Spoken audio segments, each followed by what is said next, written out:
प्रेम से बोलिए श्री सत्यनारायण भगवान की जय। आप सभी का हमारे भक्ति सागर चैनल पर स्वागत है। स्कंद पुराण के अनुसार सत्यनारायण भगवान श्री विष्णु का ही एक रूप है, या फिर कहे कि सत्य को नारायण के रूप में पूजना ही सत्यनारायण भगवान की पूजा है। इसका दूसरा अर्थ यह है कि संसार में एकमात्र भगवान नारायण ही सत्य है, बाकी सब माया है। शास्त्रों में बताया गया है कि सत्यनारायण व्रत कथा का पाठ करने से व्यक्ति को 1000 यज्ञ करने के बराबर पुण्य फल की प्राप्ति होती है। इस व्रत का पाठ करने से घर में सुख समृद्धि का वास होता है और भगवान विष्णु की कृपा बना रहती है। सत्यनारायण की पूजा में केले के पत्ते व फल के अतिरिक्त पंचामृत जिसे दूध, शहद, केला, गंगाजल, तुलसी पत्ता, मेवा मिलाकर बनाया जाता है और इसके अतिरिक्त आटे को भूनकर उसमें चीनी मिलाकर एक प्रसाद बनता है जिसे पंजीरी कहा जाता है। उसका भी भोग लगता है। अगर आप व्रत नहीं भी रख पाते हैं तो भी केवल कथा पढ़ने अथवा सुनने मात्र से पूरे व्रत का फल मिलता है। सत्यनारायण की कथा प्रायः पूर्णमासी को या घर में बेटी की शादी के बाद की जाती है। सत्यनारायण व्रत कथा के अलग अलग अध्यायों में छोटी कहानियों के माध्यम से बताया गया है कि सत्य का पालन न करने पर किस प्रकार की समस्या आती है। इसलिए जीवन में सत्य व्रत का पालन पूरी निष्ठा और सुदृढ़ता के साथ करना चाहिए। ऐसा न करने पर भगवान न केवल नाराज होते हैं अपितु दंड स्वरूप संपत्ति और बांधवों के सुख से वंचित भी कर देते हैं। आइए अब सुनते हैं श्री सत्यनारायण व्रत कथा। पहला अध्याय। बोलो सत्यनारायण भगवान की जय। व्यास जी ने कहा, एक समय की बात है, नैमिषारण्य तीर्थ में शौनकादिक 88,000 ऋषियों ने पुराणवेत्ता श्री सूची से पूछा, हे सूची, इस कलयुग में वेद विद्यारहित मनुष्यों को प्रभु भक्ति किस प्रकार मिलेगी तथा उनका उद्धार कैसे होगा। हे मुनि श्रेष्ठ, कोई ऐसा व्रत अथवा तप कहिए जिसके करने से थोड़े ही समय में पुण्य प्राप्त हो तथा मनवांछित फल भी मिले। हमारी प्रबल इच्छा है कि हम ऐसी कथा सुने। सर्वशास्त्र ज्ञाता श्री सूची ने कहा, हे वैष्णवों में पूज्य, आप सबने प्राणियों के हित की बात पूछी है। अब मैं उस श्रेष्ठ व्रत को आपसे कहूंगा जिसे नारद जी के पूछने पर लक्ष्मीनारायण भगवान ने उन्हें बताया था। कथा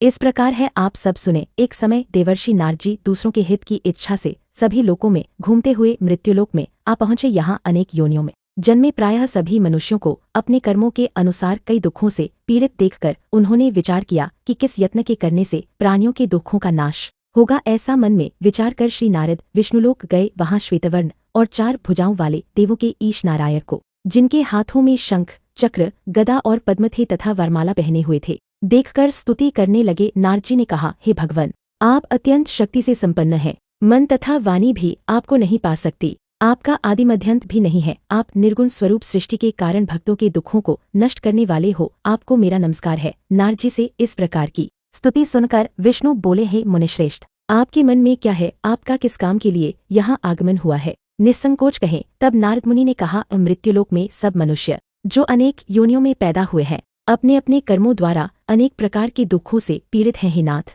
यदि आप मुझ पर दया रखते हैं तो बताइए, उन मनुष्यों के सब दुख थोड़े से ही प्रयत्न से कैसे दूर हो सकते हैं। विष्णु भगवान ने कहा, हे नारद, मनुष्यों की भलाई के लिए तुमने यह बहुत अच्छा प्रश्न किया है। जिस व्रत के करने से मनुष्य मोह से छूट जाता है, वह व्रत मैं तुमसे कहना चाहता हूँ बहुत पुण्य देने वाला, स्वर्ग तथा मृत्यु दोनों में दुर्लभ एक उत्तम व्रत है, जो आज मैं प्रेमवश होकर तुमसे कहता हूँ। श्री सत्यनारायण भगवान का यह व्रत विधि विधान पूर्वक संपन्न करके मनुष्य इस धरती पर सुख भोग कर मरने पर मोक्ष को प्राप्त होता है। श्री विष्णु भगवान के यह वचन सुनकर नारद मुनि बोले, हे भगवान, उस व्रत का फल क्या है? क्या विधान है? इससे पूर्व यह व्रत किसने किया है और किस दिन यह व्रत करना चाहिए? कृपया मुझे विस्तार से बताए। श्री विष्णु ने कहा, हे नारद, दुख शोक आदि दूर करने वाला यह व्रत सब स्थानों पर विजय करने वाला है। भक्ति और श्रद्धा के साथ किसी भी दिन मनुष्य श्री सत्यनारायण भगवान की संध्या के समय ब्राह्मणों और बंधुओं के साथ धर्मपरायण होकर पूजा करे। भक्तिभाव से नैवेद्य केले का फल, शहद, घी, शक्कर अथवा गुड़,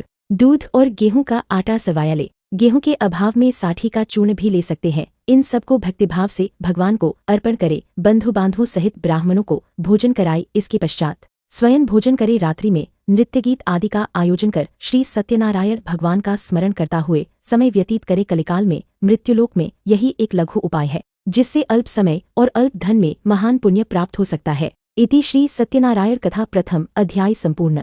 श्रीमन नारायण नारायण हरि हरि, भज मन नारायण नारायण हरि हरि। द्वितीय अध्याय। सूची ने कहा, हे ऋषियों, जिन्होंने पहले समय में इस व्रत को किया है उनका इतिहास कहता हूँ, आप सब ध्यान से सुने। सुंदर काशीपुरी नगरी में एक अत्यंत निर्धन ब्राह्मण रहता था। वह ब्राह्मण भूख और प्यास से बेचैन होकर पृथ्वी पर घूमता रहता था। ब्राह्मणों से प्रेम करने वाले श्री विष्णु भगवान ने ब्राह्मण को देखकर एक दिन बूढ़े ब्राह्मण का रूप धारण कर निर्धन ब्राह्मण के पास जाकर आदर के साथ पूछा, हे विप्र, तुम नित्य ही दुखी होकर पृथ्वी पर क्यों घूमते हो? हे श्रेष्ठ ब्राह्मण, यह सब मुझसे कहो, मैं सुनना चाहता हूँ। दरिद्र ब्राह्मण ने कहा, मैं निर्धन ब्राह्मण हूँ, भिक्षा के लिए पृथ्वी पर फिरता हूँ। हे भगवान, यदि आप इससे छुटकारा पाने का कोई उपाय जानते हो तो कृपा कर मुझे बताए। वृद्ध ब्राह्मण का रूप धारण किए श्री विष्णु भगवान ने कहा, हे ब्राह्मण, श्री सत्यनारायण भगवान मनवांछित फल देने वाले हैं, इसलिए तुम उनका पूजन करो, इससे मनुष्य सब दुखों से मुक्त हो जाता है। दरिद्र ब्राह्मण को व्रत का सारा विधान बताकर बूढ़े ब्राह्मण का रूप धारण करने वाले श्री सत्यनारायण भगवान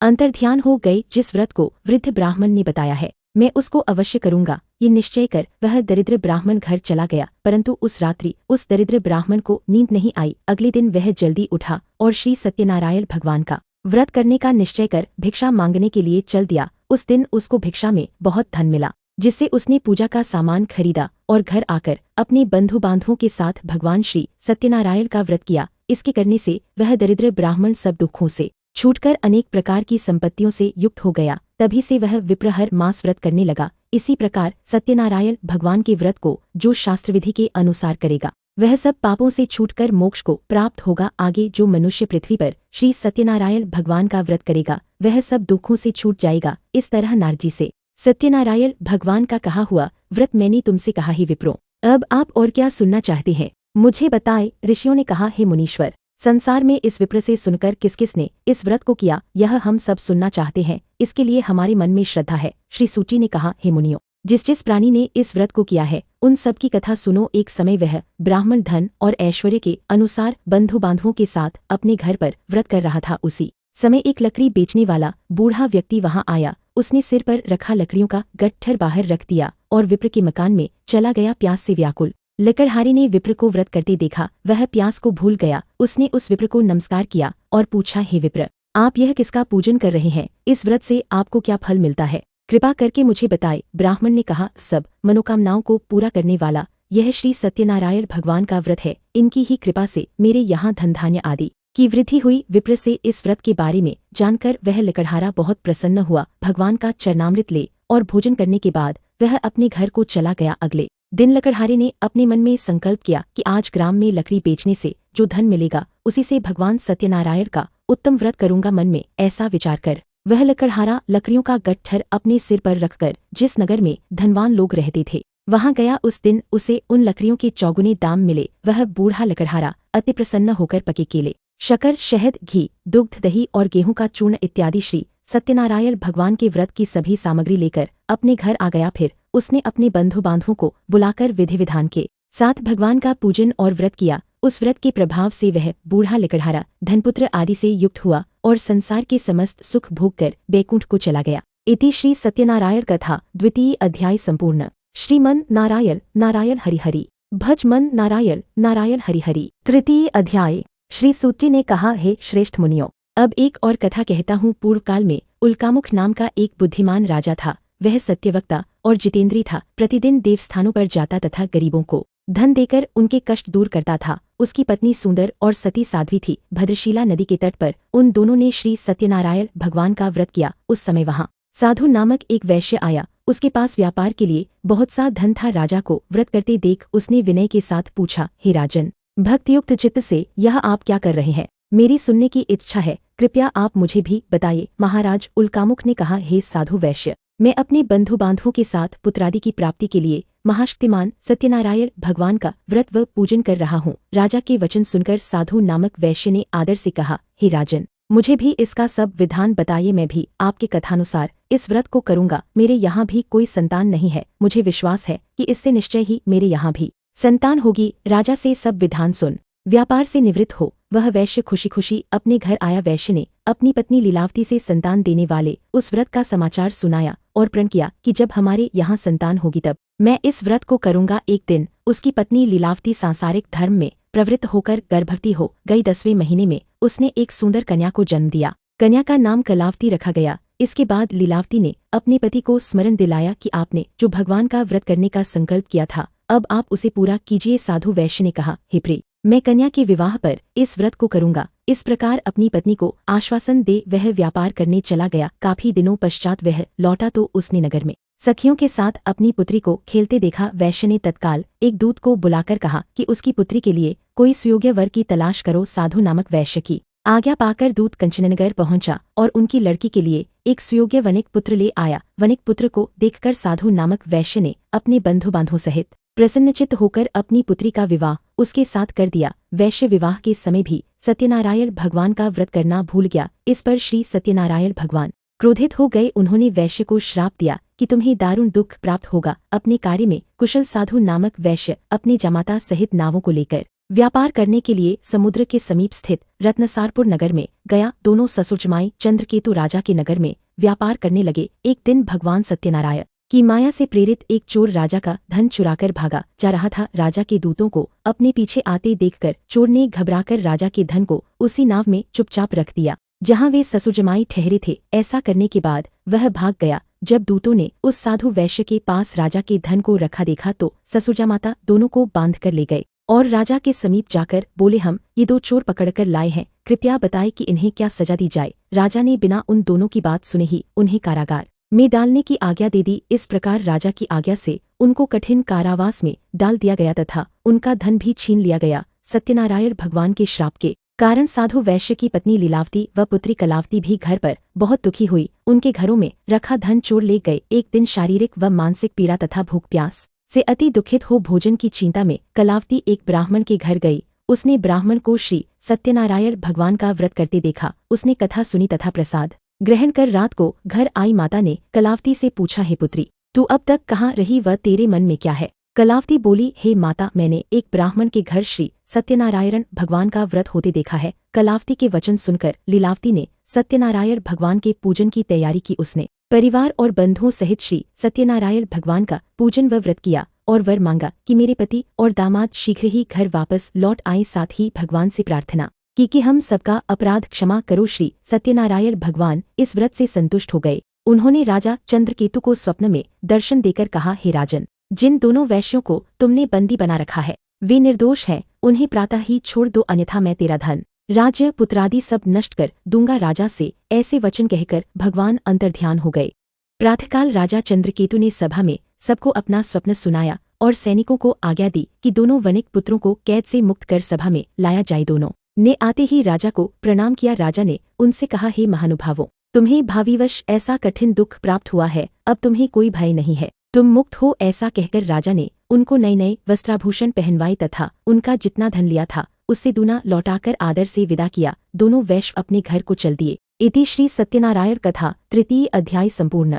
श्रीमन नारायण नारायण हरिहरि भज मन नारायण नारायण हरिहरि। चतुर्थ अध्याय। श्री सूची ने आगे कहा, वैश्य और उसके जमाई ने मंगलाचार करके यात्रा आरंभ की और अपने नगर की ओर चल पड़े। उनके थोड़ी दूर आगे बढ़ने पर दंडी वेशधारी श्री सत्यनारायण भगवान ने उससे पूछा, हे साधु, तेरी नाव में क्या है? अभिमानी वनिक हंसता हुआ बोला, हे दंडी, आप क्यों पूछते हैं? क्या धन लेने की इच्छा है? मेरी नाव में तो बेल और पत्ते भरे हैं। वैश्य का कठोर वचन सुनकर दंडी वेशधारी श्री सत्यनारायण भगवान ने कहा, तुम्हारा वचन सत्य हो। ऐसा कहकर वे वहां से कुछ दूर जाकर समुद्र के किनारे बैठ गए। दंडी महाराज के जाने के पश्चात वैश्य ने नित्यक्रिया से निवृत्त होने के बाद नाव को ऊंची उठी देखकर अचंभा किया तथा नाव में बेलपत्ते आदि देखकर मूर्छित हो जमीन पर गिर पड़ा। मूर्छा खुलने पर अत्यंत शोक प्रकट करने लगा। तब उसकी जामाता ने कहा, आप शोक न करें, यह दंडी महाराज का श्राप है, अतः उनकी शरण में ही चलना चाहिए, तभी हमारी मनोकामना पूरी होगी। जामाता के वचन सुनकर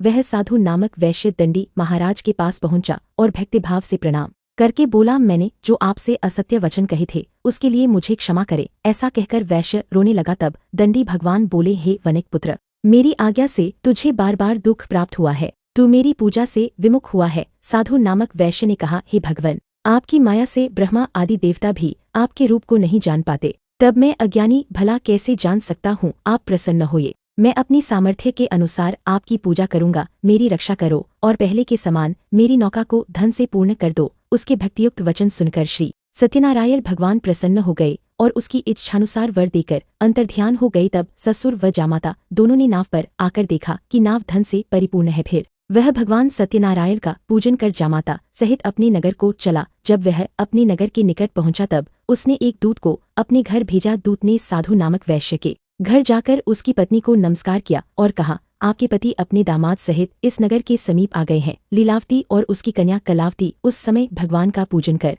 रही थी। दूत का वचन सुनकर साधु की पत्नी ने बड़े हर्ष के साथ सत्यदेव का पूजन पूर्ण किया और अपनी पुत्री से कहा, मैं अपने पति के दर्शन को जाती हूँ, तू कार्य पूर्ण कर शीघ्र आ जाना। परंतु कलावती पूजन एवं प्रसाद छोड़कर अपने पति के दर्शनों के लिए चली गई। प्रसाद की अवज्ञा के कारण सत्यदेव रुष्ट हो गए। फलस्वरूप उन्होंने उसके पति को नाव सहित पानी में डुबो दिया। कलावती अपने पति को न देख रोती हुई जमीन पर गिर पड़ी। नौका को डूबा हुआ तथा कन्या को रोती हुई देख साधु नामक वैश्य दुखित हो बोला, हे प्रभु, मुझसे या मेरे परिवार से जो भूल हुई है उसे क्षमा करो। उसके दीन वचन सुनकर सत्यदेव भगवान प्रसन्न हो गए। आकाशवाणी हुई, हे वैश्य, तेरी कन्या मेरा प्रसाद छोड़कर आई है, इसलिए इसका पति अदृश्य हुआ है। यदि वह घर जाकर प्रसाद खाकर लौटे तो इसका पति अवश्य मिलेगा। आकाशवाणी सुनकर कलावती ने घर पहुंचकर प्रसाद खाया और फिर आकर अपने पति के दर्शन किए। तत्पश्चात साधु वैश्य ने वहीं बंधु बांधवों सहित सत्यदेव का विधिपूर्वक पूजन किया। वह इस लोक का सुख भोग कर अंत में स्वर्गलोक को गया।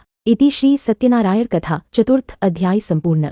श्रीमन नारायण नारायण हरिहरि भज मन नारायण नारायण हरिहरि। पंचम अध्याय। श्री सूत जी ने आगे कहा, हे ऋषियों, मैं एक और भी कथा कहता हूँ, उसे भी सुनो। प्रजापालन में लीन तुंगध्वज नाम का एक राजा था। उसने भगवान सत्यदेव का प्रसाद त्याग कर बहुत दुख पाया। एक समय राजा वन में वन्य पशुओं को मारकर बड़ के वृक्ष के नीचे आया। वहां उसने ग्वालों को भक्तिभाव से बंधु बांधवों सहित श्री सत्यनारायण का पूजन करते देखा। परंतु राजा देखकर भी अभिमानवश न तो वहां गया और न ही सत्यदेव भगवान को नमस्कार ही किया। जब ग्वालों ने भगवान का प्रसाद उनके सामने रखा तो वह प्रसाद त्याग कर अपने नगर को चला गया। नगर में पहुंचकर उसने देखा कि उसका सब कुछ नष्ट हो गया है। वह समझ गया कि यह सब भगवान सत्यदेव ने ही किया है। तब वह उसी स्थान पर वापस आया और ग्वालों के समीप गया और विधिपूर्वक पूजन कर प्रसाद खाया तो सत्यनारायण की कृपा से सब कुछ पहले जैसा ही हो गया और दीर्घकाल तक सुख भोग कर मरने पर स्वर्गलोक को चला गया। जो मनुष्य इस परम दुर्लभ व्रत को करेगा, श्री सत्यनारायण भगवान की कृपा से उसे धन धान्य की प्राप्ति होगी। निर्धन धनी और बंदी बंधन से मुक्त होकर निर्भय हो जाता है। संतानहीन को संतान प्राप्त होती है तथा सब मनोरथ पूर्ण होकर अंत में वह बैकुंठ धाम को जाता है। जिन्होंने पहले इस व्रत को किया, अब उनके दूसरे जन्म की कथा भी सुनिए। शतानंद नामक ब्राह्मण ने सुदामा के रूप में जन्म लेकर श्रीकृष्ण की भक्ति कर मोक्ष प्राप्त किया। उल्कामुख नाम के महाराज राजा दशरथ बने और श्री रंगनाथ का पूजन कर बैकुंठ को प्राप्त हुए। साधु नाम के वैश्य ने धर्मात्मा व सत्यप्रतिज्ञ राजा मोरध्वज बनकर अपनी देह को आरे से चीरकर दान करके मोक्ष को प्राप्त हुआ। महाराज तुंगध्वज स्वयंभू मनु हुए। उन्होंने बहुत से लोगों को भगवान की भक्ति में लीन कर मोक्ष प्राप्त किया। लकड़हारा भील अगले जन्म में गुह नामक निषाद राजा हुआ, जिसने भगवान राम के चरणों की सेवा कर मोक्ष प्राप्त किया। इति श्री सत्यनारायण कथा पंचम अध्याय संपूर्ण। श्रीमन नारायण नारायण हरिहरि भज मन नारायण नारायण हरिहरि। दोस्तों, अगर आपको ये वीडियो पसंद आई है तो आप हमारे भक्ति सागर चैनल को सब्सक्राइब अवश्य करें और इस वीडियो को लाइक और कमेंट बॉक्स में जय श्री सत्यनारायण भगवान की या ओम नमो भगवते वासुदेवाय लिखे। जय श्री राधे राधे।